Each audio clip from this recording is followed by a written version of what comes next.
ਕਿਸੇ ਕਿਸਮ ਦੀ ਮੇਰੇ ਵੀਰਾਂ ਦੀ ਲੜਾਈ ਨਹੀਂ ਸੀ। ਅੱਛਾ। ਕਦੀ ਜ਼ਿੰਦਗੀ 'ਚ ਵੀ ਨਹੀਂ ਮੇਰੇ ਵੀਰਾਂ ਨੇ ਕਦੀ ਉੱਤੇ ਕੋਈ ਲੜਾਈ ਕੀਤੀ ਹੈ। ਮੇਰੇ ਵੀਰਾਂ ਨੇ ਕਦੀ ਇਹੋ ਜਿਹਾ ਕੰਮ ਹੀ ਨਹੀਂ ਕੀਤਾ ਹੈਗਾ। ਪੁਲਿਸ ਨੇ ਕੋਈ ਨਹੀਂ ਉਹਨਾਂ ਨੂੰ ਗ੍ਰਿਫਤਾਰ ਕੀਤਾ। ਆਰਜ਼ੀ ਤੌਰ ਤੇ 2-3 ਰੇਟਾਂ ਕਰਕੇ ਬਸ ਅੱਗੇ ਸਭਾਂ ਨੂੰ ਜਵਾਬ ਦੇਣ ਵਾਸਤੇ, ਹੋਰ ਕੋਈ ਰੇਟ ਨਹੀਂ ਕੀਤੀ। ਸਾਡੇ ਨਾਲ ਪੁਲਿਸ ਕੋਈ ਤਾਵਨ ਨਹੀਂ ਕਰ ਰਹੀ। ਸਾਨੂੰ ਵਾਲੀ ਗਿਆ ਨੂੰ 10 ਮਿੰਟ ਨਹੀਂ ਹੋਏ, ਇੱਕਦਮ ਮੈਂ ਸ਼ਾਹਦ ਆਸਮ ਮਹਿਮੂਦ ਸਾਰੇ ਆਏ ਨੇ। ਆ ਕੇ ਨਾ ਢੋਣ ਦੀ ਦੀਵਾਰ ਟੁੱਟੀ, ਉਧਰੋਂ ਆ ਕੇ ਇਹਨਾਂ ਨੇ ਇੰਨੀਆਂ ਕੋ ਗੋਲੀਆਂ ਬਰਸਾਈਆਂ ਕਿ ਜਿਸ ਤਰ੍ਹਾਂ ਬਾਰਿਸ਼ ਹੋ ਜਾਂਦੀ ਹੈ। ਮੇਰੇ ਵੀਰਾਂ ਨੂੰ ਸਭ ਤੋਂ ਪਹਿਲੇ ਗੋਲੀ ਮੇਰੇ ਵੱਡੇ ਵੀਰ ਨੂੰ ਲੱਗੀ। ਉਸ ਤੋਂ ਬਾਅਦ ਮੇਰਾ ਛੋਟਾ ਭਾਈ ਨਸਿਆ ਵੀਰ ਦੇ ਕੋਲ। ਇੰਨੀ ਦੇਰ ਚ ਮੈਂ ਵੀ ਆਈ, ਮੇਰੇ ਵੀਰ ਨੂੰ ਉਹਨੂੰ ਵੀ ਇਹਨਾਂ ਨੇ ਗੋਲੀਆਂ ਮਾਰ ਕੇ ਅੱਛਾ ਖਤਮ ਕਰਤਾ। ਦਿਮਾਗ ਚ ਮਾਰੀਆਂ, ਸੀਨੇ ਚ ਮਾਰੀਆਂ।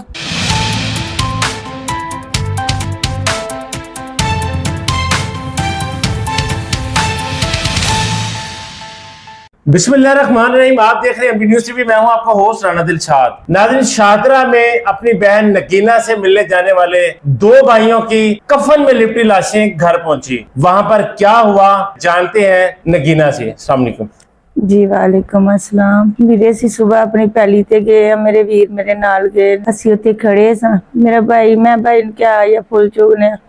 ਅਸੀਂ ਥੋੜੇ ਨਾ ਫੁੱਲ ਤੋੜਨ ਲੱਗ ਪਏ ਆ। ਮੇਰਾ ਭਾਈ ਆਪਣੇ ਸਾਫੇ ਵਿੱਚ ਫੁੱਲ ਤੋੜਿਆ, ਮੈਂ ਆਪਣੀ ਚਾਦਰ ਵਿੱਚ ਤੋੜੀ। ਸਾਨੂੰ ਵਾਲੀ ਗਿਆ ਨੂੰ 10 ਮਿੰਟ ਨਹੀਂ ਹੋਏ, ਇੱਕਦਮ ਮੈਂ ਸ਼ਾਹਦ ਆਸਮ ਮਹਿਮੂਦ ਸਾਰੇ ਆਏ ਨੇ। ਆ ਕੇ ਨਾ ਢੋਣ ਦੀ ਦੀਵਾਰ ਟੁੱਟੀ, ਉਧਰੋਂ ਆ ਕੇ ਇਹਨਾਂ ਨੇ ਇੰਨੀਆਂ ਕੋ ਗੋਲੀਆਂ ਬਰਸਾਈਆਂ ਕਿ ਜਿਸ ਤਰ੍ਹਾਂ ਬਾਰਿਸ਼ ਹੋ ਜਾਂਦੀ ਹੈ। ਮੇਰੇ ਵੀਰਾਂ ਨੂੰ ਸਭ ਤੋਂ ਪਹਿਲੇ ਗੋਲੀ ਮੇਰੇ ਵੱਡੇ ਵੀਰ ਨੂੰ ਲੱਗੀ।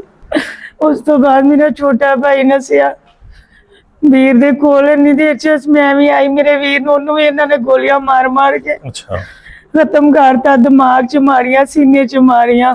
ਫਿਰ ਇਹਨਾਂ ਨੇ ਮੈਨੂੰ ਵੀ ਮਾਰੀਆਂ ਨਾਲ ਮੇਰੇ ਵੀਰਾਂ ਦੇ। ਮੇਰੇ ਵੀਰਾਂ ਦੀ ਕੋਈ ਦੁਸ਼ਮਣੀ ਨਹੀਂ ਸੀ ਇਹਨਾਂ ਨਾਲ, ਮੇਰੇ ਸਸੁਰਾਲ ਵਾਲਿਆਂ ਦੀ ਦੁਸ਼ਮਣੀ ਸੀ। ਮੇਰੇ ਵੀਰ ਤੇ ਵੈਸੇ ਹੀ ਮਹਿਮਾਨ ਆਏ ਸੀ, ਮੇਰੇ ਨਾਲ ਗਏ ਸੀ। ਮੇਰੇ ਸਸੁਰਾਲ ਵਾਲਿਆਂ ਨੇ ਇਹਨਾਂ ਨਾਲ ਦੁਸ਼ਮਣੀ 40 ਸਾਲ ਤੋਂ ਸੀ। ਦੁਸ਼ਮਣੀ ਕੀ ਸੀ ਬਾਜੀ? ਮੇਰੇ ਦੇਵਰ ਕੋ ਨਾ ਸ਼ਾਹਦ ਮਹਿਮੂਦ ਦਾ ਅਬੂ ਕਤਲ ਹੋਇਆ ਹੈ, ਲੇਕਿਨ ਉਹ 25 ਸਾਲ ਕੈਦ ਕੱਟ ਕੇ ਆਏ ਨੇ। 20 ਸਾਲ ਉਹਨਾਂ ਨੂੰ ਆਇਆ ਨੂੰ ਹੋ ਗਏ ਨੇ, ਲੇਕਿਨ ਇਹ ਉਹਨਾਂ ਦੀ ਜ਼ਮੀਨ ਨਹੀਂ ਦੇ ਰਹੇ। ਅਸੀਂ ਬੜੇ ਦਰਖਾਸਤਾਂ ਦਿੱਤੀਆਂ ਚੌਂਕੀ ਚ, ਸ਼ਾਦਰਾ ਠਾਣੇ, ਉਹ ਸ਼ਾਦਰਾ ਟੋਨ ਵਾਲੇ ਠਾਣੇ, ਆਸਾਨ ਸ਼ਾਹ ਵੀ, ਸਭ ਨੂੰ ਅਸੀਂ ਸਭ ਦੀਆਂ ਮਿੰਨਤਾਂ ਕੀਤੀਆਂ। ਸਾਡੇ ਕਿਸੇ ਨੇ ਕੋਈ ਫਰਿਆਦ ਨਹੀਂ ਸੁਣੀ ਹੈ। ਬਸ ਸ਼ਾਮ ਦੇ ਟਾਈਮ ਤੇ ਇਹਨਾਂ ਨੇ ਮੇਰੇ ਵੀਰ ਨੂੰ ਨਾ ਧਮਕਾਇਆ। ਅਸੀਂ ਪਹਿਲੀ ਤੇ ਗਏ ਆ ਤੇ ਇਹਨਾਂ ਨੇ ਧਮਕੀ ਲਾਈ ਹੈ ਤੇ ਅਸੀਂ ਨਾ 15 ਤੇ ਕਾਲ ਕੀਤੀ ਹੈ। 15 ਵਾਲਿਆਂ ਨੇ ਸਾਨੂੰ ਕਿਹਾ ਕਿ ਚੌਂਕੀ ਜਾਓ ਸਗੀਆਂ ਦੀ। ਅਸੀਂ ਸਗੀਆਂ ਦੀ ਚੌਂਕੀ ਜਾ ਕੇ ਦਰਖਾਸਤ ਦੇ ਕੇ ਆਏ ਆ। ਇਹਨਾਂ ਨੇ ਕਿਹਾ ਕੱਲ 4 ਵਜੇ ਇਹਨਾਂ ਨੂੰ ਬੁਲਾਵਾਂਗੇ, ਫਿਰ ਗੱਲ ਕਰਾਂਗੇ। ਸਵੇਰ ਨੂੰ ਅਸੀਂ ਵੈਸੇ ਹੀ ਪਹਿਲੀ ਤੇ ਫਿਰ ਚਲੇ ਗਏ। ਲੇਕਿਨ ਇਹਨਾਂ ਨੇ ਪਹਿਲੇ ਹੀ ਸਾਰਾ ਕੁਝ ਕੀਤਾ ਸੀ। ਸਾਨੂੰ ਤੇ ਇਸ ਗੱਲ ਦਾ ਕੋਈ ਪਤਾ ਹੀ ਨਹੀਂ ਸੀਗਾ। ਪਤਾ ਨਹੀਂ ਟੋਨ ਦੀਆਂ ਕੰਨਾਂ ਨਾਲ ਚੁੱਪੇ ਸੀ ਕੀ ਇਹਨਾਂ ਨੇ ਕੀਤਾ। ਇਹ ਸਾਰੇ ਜਿੰਨੇ ਇਹਦੇ ਸ਼ਾਹਦ ਦੇ ਬੇਟੇ ਆਸਫ ਦਾ ਸਭ ਦੇ ਸਭ ਆਏ ਨੇ। ਇੱਕਦਮ ਆ ਕੇ ਇਹਨਾਂ ਨੇ ਇੰਨੀਆਂ ਕੁ ਗੋਲੀਆਂ ਬਰਸਾਈਆਂ ਨੇ ਮੇਰੇ ਵੀਰ ਦੇ ਸੀਨੇ 'ਚ। ਇਹ ਮੇਰਾ ਵੀਰ ਉੱਥੇ ਹੀ ਖਤਮ ਹੋ ਗਿਆ। ਮੇਰਾ ਛੋਟਾ ਵੀਰ ਉਹ ਥੋੜਾ ਸਾਂਸ ਲੈ ਰਿਹਾ ਸੀ ਜਦੋਂ ਐਂਬੂਲੈਂਸ ਆਈ ਸੀ। ਇੱਕ ਬੇਟੀ ਉਹਦੀ। ਲੜਾਈ ਜਿਹੜੀ ਸੀ ਉਹ ਤੁਹਾਡੇ ਸਸੁਰਾਲ ਦੀ ਹੈ, ਤੁਹਾਡੇ ਭਰਾਵਾਂ ਨਾਲ ਵੀ ਕੋਈ ਮਾਮਲਾ ਸੀ? ਕਿਸੇ ਕਿਸਮ ਦੀ ਮੇਰੇ ਵੀਰਾਂ ਦੀ ਲੜਾਈ ਨਹੀਂ ਸੀ। ਕਦੀ ਜ਼ਿੰਦਗੀ 'ਚ ਵੀ ਨਹੀਂ ਮੇਰੇ ਵੀਰਾਂ ਨੇ ਕਦੀ ਉੱਤੇ ਕੋਈ ਲੜਾਈ ਕੀਤੀ ਹੈ। ਮੇਰੇ ਵੀਰਾਂ ਨੇ ਕਦੀ ਇਹੋ ਜਿਹਾ ਕੰਮ ਹੀ ਨਹੀਂ ਕੀਤਾ ਹੈਗਾ। ਇਹਨਾਂ ਜ਼ਾਲਮਾਂ ਨੇ ਮੇਰੇ ਵੀਰਾਂ ਨੂੰ ਬੇਗੁਨਾਹ ਮਾਰਿਆ ਹੈ। ਮੇਰੇ ਵੀਰਾਂ ਦਾ ਕੋਈ ਗੁਨਾਹ ਨਹੀਂ ਸੀ ਹੈਗਾ। ਮੇਰੇ ਦੇਵਰ ਨੇ, ਅਸੀਂ ਆਪਣੀ ਜ਼ਮੀਨ ਨੂੰ ਵਾਂਦੇ ਸੀ ਨਾ, ਤੇ ਸਾਨੂੰ ਵਾਂ ਨਹੀਂ ਸੀ ਦਿੰਦੇ ਨਾ।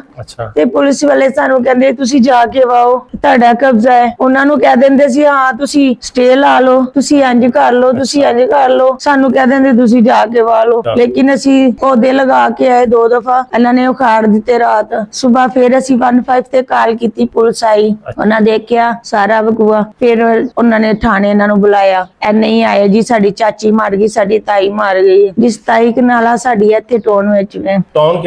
ਖਾਲਸ ਸਿਟੀ ਦੇ ਵਿੱਚ ਤਾਰੀ ਜ਼ਮੀਨ ਆਂਦੀ ਹੈ 27 ਕਨਾਲਾਂ। 27 ਕਨਾਲ ਉਹ ਲੈਣ ਦਾ ਝਗੜਾ ਸੀ। ਹਾਂਜੀ, ਇਹਨਾਂ ਦੀ ਇੱਥੇ ਕੋਈ ਵੀ ਨਹੀਂ ਹੋਗੀ। ਇਹਨਾਂ ਕੋ ਹਿੰਦੂ ਕਾਫ ਦੀ 20 ਏਕੜ ਹਿੰਦੂ ਕਾਫ ਦੀ ਜ਼ਮੀਨ ਵਾਰੇ ਨੇ। ਅੱਜ ਤੱਕ ਗਵਰਨਮੈਂਟ ਨੇ ਜਾਂ ਕਿਸੇ ਵੀ ਅਮਲੇ ਨੇ ਜਾਂ ਪੁਲਿਸ ਨੇ ਕਿਸੇ ਨੇ ਨਹੀਂ ਇਹਨਾਂ ਨੂੰ ਆ ਕੇ ਪੁੱਛਿਆ ਕਿ ਤੁਸੀਂ ਹਿੰਦੂ ਕਾਫ ਦੀ ਜ਼ਮੀਨ ਵਾਰੇ ਹੋ, ਕਿਉਂ ਵਾਰੇ ਹੋ, ਬਲਕਿ ਲੋਕਾਂ ਦੀਆਂ ਜ਼ਮੀਨਾਂ ਖੋ ਕੇ ਵਾਂਦੇ ਨੇ। ਯਾਨੀ ਜਿਹੜੀ ਖਾਲਦ ਟਾਊਨ ਦੀ ਜਿਹੜੀ ਜਗ੍ਹਾ ਹੈ ਉਹ ਸਾਰੀ ਹਿੰਦੂ ਕਾਫ ਹੈ, ਨਜਾਇਜ਼ ਜਗ੍ਹਾ ਹੈਗੀ ਹੈ। ਹਾਂਜੀ, ਔਰ ਕੁਝ ਤੁਹਾਡੀ ਜਗ੍ਹਾ ਉਹਨਾਂ ਦੇ ਵਿੱਚ ਵਧੀ ਹੋਈ ਹੈ। ਹਾਂਜੀ, ਸਾਡੀ ਇਹ ਕੁਝ ਹੋਰ ਲੋਕਾਂ ਦੀ ਵੀ ਹੈ ਤੇ ਜ਼ਬਰਦਸਤੀ ਬਦਮਾਸ਼ੀ ਲਾ ਕੇ, ਲੋਕਾਂ ਨੂੰ ਧਮਕੀਆਂ ਲਾ ਕੇ। ਇਹਸਾਨ ਸ਼ਾਹ ਨੂੰ ਆਖਿਆ ਸੀ। एहसान शाह कौन है बाजी? ਇਹਸਾਨ ਸ਼ਾਹ ਉੱਥੋਂ ਦਾ ASP ਹੈ ਸ਼ਾਇਦ, ਉਹ ਆਏ, ਉਹਨਾਂ ਵਿਜ਼ਿਟ ਕੀਤਾ, ਜਾ ਕੇ ਆਖਿਆ ਜੀ ਤੁਸੀਂ ਬਾਬਾ ਜੀ ਪੈਲੀ ਵਾਓ ਜਾ ਕੇ। ਸਾਨੂੰ ਪੈਲੀ ਨਹੀਂ ਦਿੰਦੇ, ਬਲਕਿ ਕਹਿੰਦੇ 5 ਲੱਖ ਰੁਪਈਆ ਦੇਵੋ ਸਗੀਆਂ ਚੌਂਕੀ ਵਾਲੇ, 5 ਲੱਖ ਰੁਪਈਆ ਦੇਵੋ ਤੇ ਤੁਹਾਨੂੰ ਸਾਰੀ ਤੁਹਾਡੀ ਜ਼ਮੀਨ ਲੈ ਦਿੰਦੇ ਆ। अच्छा ਅਸੀਂ ਕਿਹਾ ਸਾਡੇ ਕੋਲ ਕੋਈ 5 ਲੱਖ ਨਹੀਂ ਹੈਗਾ। ਕਹਿੰਦੇ ਉਹਨਾਂ ਕੋਲ ਗੱਡੀਆਂ ਨੇ, ਉਹਨਾਂ ਕੋਲ ਸਲਾਹ, ਉਹਨਾਂ ਕੋਲ ਡਾਲੇ ਨੇ। ਅਸੀਂ ਕਿਹਾ ਸਾਡੇ ਕੋਲ ਰੱਬ ਦੀ ਜ਼ਾਤ ਹੈ, ਸਾਨੂੰ ਜ਼ਮੀਨ ਬਸ ਦਵਾ ਦਿਓ। ਫਿਰ ਅਸੀਂ ਜ਼ਮੀਨ ਵਾਈ, ਅਸੀਂ ਜਵਾਰ ਬੀਜੀ ਇਹ ਵਿੱਚ, अच्छा ਐਡੀ ਐਡੀ ਜਵਾਰ ਹੋਈ ਏ। ਸਾਡਾ ਸਾਰਾ ਗੁਲਾਬ ਲੱਗਾ ਸੀ, ਇਹਨਾਂ ਨੇ ਹੀ ਵਾਇਆ ਸੀ ਗੁਲਾਬ ਹੀ ਸਾਡਾ। ਉਰਲੀ ਜ਼ਮੀਨ ਦਾ ਪਹਿਲੇ ਇਹਨਾਂ ਨੇ ਸਾਡੇ 2 ਖੇਲਾ ਵਾਹ ਕੇ ਤੇ ਕਿਹਾ ਗਲਤੀ ਹੋ ਗਈ ਹੈ, ਰਾਤ ਅਸੀਂ ਗਲਤੀ ਨਾਲ ਵਗ ਗਿਆ। ਫਿਰ ਅਸੀਂ ਕਿਹਾ ਚਲੋ ਕੋਈ ਗੱਲ ਨਹੀਂ। ਸੁਬਹ ਨੂੰ ਫਿਰ ਅਸੀਂ ਗਏ ਤੇ 2 ਖੇਲਾ ਨਾਲ ਫਿਰ ਵਾਹ ਦਿੱਤੀਆਂ। ਇਹਨੇ ਸ਼ਾਹਦ ਨੇ ਕਿਹਾ ਗਲਤੀ ਹੋ ਗਈ ਹੈ। ਅਸੀਂ ਚੁੱਪ ਕਰਕੇ ਘਰ ਆਏ, ਪੁਲਿਸ ਵਾਲਿਆਂ ਨੂੰ ਆ ਕੇ ਦੱਸੇ। ਫਿਰ ਇਹਨਾਂ ਨੇ ਸਾਰਾ ਹੀ ਵਾਹ ਦਿੱਤਾ, ਸਾਰਾ ਵਾਹ ਦਿੱਤਾ ਤੇ ਕਿਹਾ ਕਿ ਅਸੀਂ ਮੁੱਲ ਲੈ ਲਈਏ, ਲੇਕਿਨ ਅਸੀਂ ਜ਼ਮੀਨ ਵੇਚੀ ਨਹੀਂ, ਸੇਲ ਕੀਤੀ ਨਹੀਂ। ਸਭ ਕੁਝ ਸਾਡੇ ਕੋਲ, ਸਾਰੇ ਸਬੂਤ ਪੁਲਿਸ ਵਾਲਿਆਂ ਨੂੰ ਆਏ। ਪੁਲਿਸ ਵਾਲਿਆਂ ਦੇਖ ਕੇ ਕਿਹਾ ਕਿ ਹਾਂ ਤੁਹਾਡੀ ਇਹ ਜ਼ਮੀਨ ਹੈ, ਤੁਸੀਂ ਵਾਓ ਜਾ ਕੇ। ਅਸੀਂ ਪੌਦੇ ਲਗਾਉਂਦੇ ਆ, ਸ਼ਾਮ ਨੂੰ ਸਵੇਰ ਨੂੰ ਲਗਾ ਕੇ ਜਾਂਦੇ, ਸ਼ਾਮ ਨੂੰ ਖੇਡ ਦਿੰਦੇ ਸਨ। ਜਿਹੜਾ ਤੁਹਾਡਾ ਦੇਵਰ ਸੀ ਜਿਹਨੇ ਉਹਨਾਂ ਦਾ ਪਹਿਲੇ ਕਤਲ ਕੀਤਾ, ਸਜ਼ਾਏ ਬਹੁਤ, ਉਮਰ ਕੈਦ ਆਪਣੀ ਪੂਰੀ ਕੱਟ ਕੇ ਆ ਗਿਆ, ਇਹ ਸਾਰੇ ਮਾਮਲੇ 'ਚ ਉਹ ਕਿੱਥੇ ਵੇ? ਉਹ ਵੀ ਉਹ ਹੀ ਸਾਡੇ ਨਾਲ ਦਰਖਾਸਤਾਂ ਦਿੰਦਾ ਸੀ ਨਾ। ਅੱਛਾ ਤੁਹਾਡੇ ਨਾਲ ਹੀ ਇਸ ਟਾਈਮ? ਮੇਰੇ ਮੀਆਂ ਤੇ ਬਿਮਾਰ ਨੇ ਨਾ। ਅੱਛਾ ਉਹ ਤੇ ਆਪਣੀ ਜਾਨ ਤੋਂ ਬਾਅਦ ਅਸੀਂ ਇਹਨਾਂ ਦੀਆਂ ਬੜੀਆਂ ਮਿੰਨਤਾਂ ਕੀਤੀਆਂ ਨੇ। ਇਹਨਾਂ ਦੀ ਪੁੱਪੋ ਨੂੰ ਵੀ ਫੋਨ ਕਰ ਕਰਕੇ, ਅਸੀਂ ਲੜਨਾ ਨਹੀਂ ਚਾਹੁੰਦੇ, ਸਾਨੂੰ ਲੜਾਈ ਤੋਂ ਬਚਾਓ, ਸਾਡਾ ਨੁਕਸਾਨ ਨਾ ਕੋਈ ਹੋਏ। ਇਹਨਾਂ ਦੀ ਪੁੱਪੋ ਦੀ ਬੇਟੀ ਨੂੰ ਵੀ, ਸਭ ਨੂੰ ਆਖਿਆ ਹੈ, ਇਹਨੂੰ ਸ਼ਾਹਦ ਨੂੰ ਵੀ ਆਖਿਆ ਹੈ, ਸ਼ਾਹਦ ਨੂੰ ਵੀ ਆਖਿਆ ਹੈ ਕਿ ਵੀਰ ਅਸੀਂ ਲੜਨਾ ਨਹੀਂ ਚਾਹੁੰਦੇ। ਇਹ ਆਸਫ ਜਿਹੜਾ ਇਹਨਾਂ ਦਾ ਭਾਈ, ਉਹ ਥਾਣੇ ਚ ਖਲੋ ਕੇ ਮੈਨੂੰ ਧਮਕੀਆਂ ਲਾਉਂਦਾ ਰਿਹਾ, ਜ਼ਮੀਨ ਤੇ ਤੂੰ ਲੈ ਲਈ ਨਾ, ਤੈਨੂੰ ਬੜੀ ਮਹਿੰਗੀ ਪਵੇਗੀ। ਲੇਕਿਨ ਮੈਨੂੰ ਨਹੀਂ ਸੀ ਪਤਾ ਹੈਗਾ ਕਿ ਇਹ ਜ਼ਮੀਨ ਇਹਨਾਂ ਨੇ ਅਸਰਾ ਕਰਨਾ ਹੈ। ਪੁਲਿਸ ਨੇ ਕੋਈ ਨਹੀਂ ਉਹਨਾਂ ਨੂੰ ਗ੍ਰਿਫਤਾਰ ਕੀਤਾ, ਆਰਜ਼ੀ ਤੌਰ ਤੇ 2-3 ਰੇਟਾਂ ਕਰਕੇ ਬਸ, ਅੱਗੇ ਸਭਾਂ ਨੂੰ ਜਵਾਬ ਦੇਣ ਵਾਸਤੇ। ਹੋਰ ਕੋਈ ਰੇਟ ਨਹੀਂ ਕੀਤੀ ਸਾਡੇ ਨਾਲ, ਪੁਲਿਸ ਕੋਈ ਤਾਵਨ ਨਹੀਂ ਕਰ ਰਹੀ। ਜਦੋਂ ਪੁਲਿਸ ਤਾਵਨ ਕਰੇਗੀ ਨਾ, ਫੜ ਕੇ ਲਿਆਏਗੀ ਨਾ, ਮੈਂ ਕਹਾਂਗੀ ਹਾਂ ਪੁਲਿਸ ਫੜ ਕੇ ਲਿਆਈ ਮੇਰੇ ਵੀਰਾਂ ਦੇ ਕਾਤਲਾਂ ਨੂੰ। ਲੇਕਿਨ ਹਲੇ ਤੇ ਬਾਜੀ ਉਹ ਜ਼ਮਾਨਤਾਂ ਤੇ ਨੇ ਮੇਰਾ ਖਿਆਲ। ਉਹਨਾਂ ਨੇ ਨਾ 5-6 ਦਿਨ ਬਾਅਦ ਜ਼ਮਾਨਤਾਂ ਕਰਾਈਆਂ ਨੇ। ਉੱਥੇ ਮੁੰਦੇਰੇ ਨੇ ਇੱਕ ਵਾਰੀ ਵੀ ਨਹੀਂ ਇਹਨਾਂ ਨੇ ਪੜਿਆ ਉਹਨਾਂ ਨੂੰ। ਮੇਰੇ ਵੀਰਾਂ ਨੂੰ ਭਲੇਖੇ ਚ ਮਾਰਿਆ ਹੈ। ਮੇਰੇ ਵੀਰਾਂ ਨੂੰ ਅਗਰ ਆਵਾਜ਼ ਦੇ ਕੇ ਮਾਰਦੇ ਕਿ ਮੈਂ ਕੁਚੂੜੀਆਂ ਪਾਈਆਂ ਸੀ, ਮੈਂ ਨਾ ਇਹਨਾਂ ਦੇ 2 ਡੇਗਦੀ, ਮੇਰੇ ਸ਼ੇਰ ਜਿੱਡੇ ਡੇਗੇ ਨੇ। ਮੈਂ ਕਿਹਾ, ਮੇਰੇ ਵੀਰ ਕਹਿੰਦੇ ਨਹੀਂ ਅਸੀਂ ਮਹਿਮਾਨ ਆਏ, ਸਾਡਾ ਆ ਕਰਨਗੇ। ਸਾਨੂੰ ਇਸ ਗੱਲ ਦਾ ਨਹੀਂ ਸੀ ਪਤਾ ਇਹ ਮੇਰੇ ਸ਼ੇਰ ਜਿੱਡੇ ਵੀਰ ਡੇਗ ਛੱਡਣਗੇ। ਕਹਿੰਦੇ ਸੀ ਸਾਡੇ ਨਾਲ ਕੋਈ ਲੜਾਈ ਨਹੀਂ, ਸਾਡੇ ਭਰਾ ਨੇ। ਸਾਡੇ ਦੇ ਜ਼ਿਹਨ ਚ ਵੀ ਨਹੀਂ ਸੀ ਇਹ ਗੱਲ ਕਿ ਐਡਾ ਵੱਡਾ ਕੰਮ ਕਰ ਜਾਣਗੇ। ਮੈਂ ਗਵਰਨਮੈਂਟ ਵਜ਼ੀਰ ਆਲਾ ਨੂੰ, ਮਰੀਮ ਨਵਾਜ਼ ਅੱਗੇ ਦਰਖਾਸਤ ਕਰਨੀ ਆ ਕਿ ਮੇਰੇ ਵੀਰਾਂ ਦੇ ਕਾਤਲਾਂ ਨੂੰ ਫੜਿਆ ਜਾਵੇ, ਕੜੀ ਤੋਂ ਕੜੀ ਸਜ਼ਾ ਦਿੱਤੀ ਜਾਏ, ਮੈਨੂੰ ਇਨਸਾਫ ਦਿਲਾਇਆ ਜਾਏ। ਮੇਰੀ ਇਹ ਹੋਈ ਮਿੰਨਤ ਹੈ ਵਜ਼ੀਰ ਆਲਾ ਅੱਗੇ। ਮੇਰੀ ਹਾਲੀ ਤੱਕ ਵਜ਼ੀਰ ਆਲਾ ਨੇ ਵੀ ਕੋਈ ਨਹੀਂ ਫਰਿਆਦ ਸੁਣੀ ਹੈਗੀ, ਪੁਲਿਸ ਨਹੀਂ ਸੁਣਨੀ ਤੇ ਵਜ਼ੀਰ ਆਲਾ ਵੀ ਨਹੀਂ ਸੁਣ ਰਹੇ। ਮੇਰੀ ਇਹਨਾਂ ਦੀ ਰਿਕੁਐਸਟ ਹੈ, ਮੇਰੀ ਮਰੀਮ ਨਵਾਜ਼ ਅੱਗੇ, ਔਰਤ ਦੇ ਦੁੱਖ ਨੂੰ ਸਮਝਦੀ ਹੈ, मेरे वीरां दे कातलां फड़िया जाए, फड़ के कड़ी तो कड़ी सजा दी जाए। बहुत शुक्रिया बाजी। मेरे भाइयों के कातलों को पकड़कर कड़ी से कड़ी सजा दी जाए।